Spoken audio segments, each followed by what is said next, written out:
దగ్గర అపార్ట్మెంట్ కట్టిస్తా అని పైసలు తీసుకున్నాడు. ఒక్కొక్కరి దగ్గర 30 లక్షలు, 40 లక్షలు, 50 లక్షలు అలా తీసుకొని 60 లక్షలు అలా ఒక 100 కోట్ల దాకా తీసుకున్నాడు. కొంతమందికి ప్లేస్ రిజిస్ట్రేషన్ చేశాడు, యూడిఎస్ చేశాడు. ఒక 40-50 మందికి అసలు ఏది చేయలేదు, డబ్బులు తీసుకొని బెదిరిస్తున్నాడు. మా డబ్బులు మాకు ఇవ్వమని. ఈ 40 మంది మేము ఎంత ఏ రిక్వెస్ట్ చేసినా ఏం చేసినా మమ్మల్ని లెక్క చేస్తలేడు ఆయన. బెదిరిస్తుండే, ఏం చేసుకుంటావు చేసుకోపో, కేసు వేసుకోపో, నేను ఏం చేసుకుంటావు నువ్వు అని.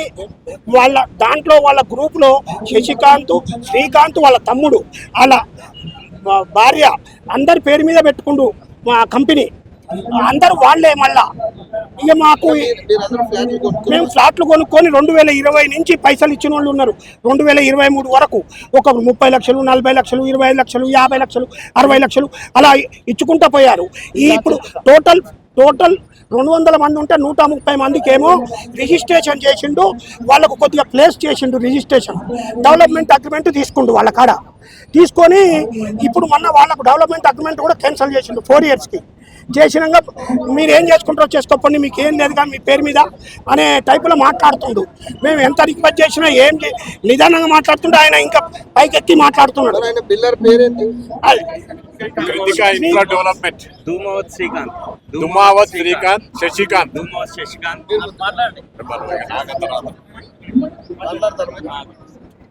ఇది 2020లో కృతికా ఇన్ఫ్రా డెవలపర్స్ అని స్టార్ట్ చేసినారండి.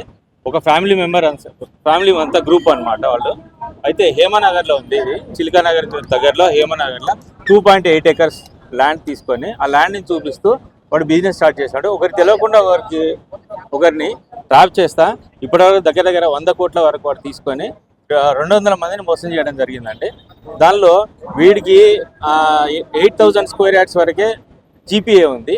ఆ జీపీఏ ల్యాండ్ని ఒక 130 మందికి అన్డివైడెడ్ షేర్ చేసి వాళ్ళకి యూడిఎస్ రిజిస్టర్ చేసి వాళ్ళకు డెవలప్మెంట్ అగ్రిమెంట్ చేసి వాళ్ళని రిజిస్టర్డ్, నాన్ రిజిస్టర్డ్ 2 గ్రూపులుగా విడదీసి రిజిస్టర్డ్ వాళ్ళకి ఆ ల్యాండ్ని వాళ్ళకు డిఏ క్యాన్సిల్ చేసి వాళ్ళకి హ్యాండ్ ఓవర్ చేసిండు. నాన్ రిజిస్టర్డ్ మేము ఎంత తిరిగినా కానీ మాకు దొరకట్లేదు. వాడు అబ్స్కాండ్ అయిపోయాడు, ఇంట్లో ఉండట్లేదు, ఆఫీస్ అయితే క్లోజ్ అయిపోయింది ఆల్రెడీ. కొంతమందికి చెక్స్ ఇవ్వడం జరిగింది, ఆ చెక్స్ కూడా ఫెయిల్ అయిపోయినాయి. వాళ్ళు కంప్లైంట్ ఇచ్చామండి, సిపి కంప్లైంట్ వెళ్ళిపోయింది.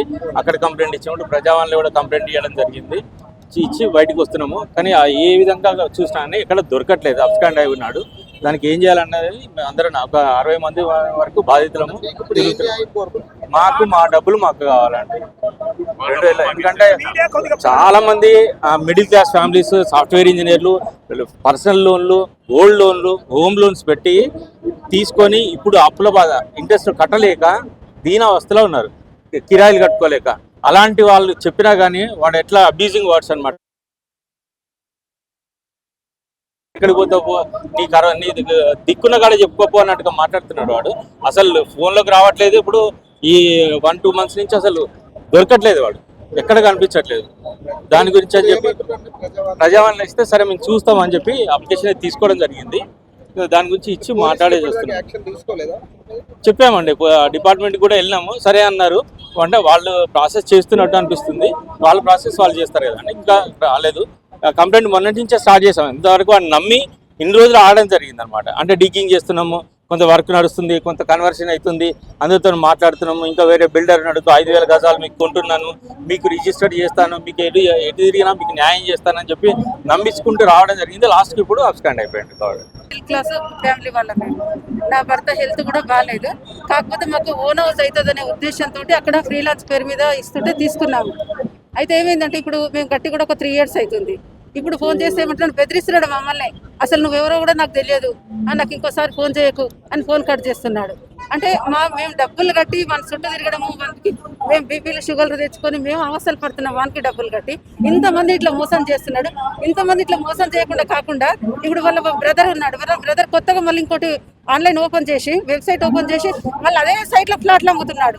ఇప్పటికీ మేమే మోసపోయినాము, ఇంకెంతమందిని మోసం చేస్తారో అర్థమైతే లేదు. ఈ మీడియా ద్వారా మాకు అంటే మా డబ్బులు మాకు రిటర్న్ రావాలనే ఉద్దేశంతో మేము ఇక్కడి వరకు రావడం జరిగింది ప్రజావానికి. ఈ మీడియా ద్వారా మాకు గవర్నమెంట్ కూడా కల్పించుకొని మాకు న్యాయం చేయాలని మేము కోరుకుంటున్నాం.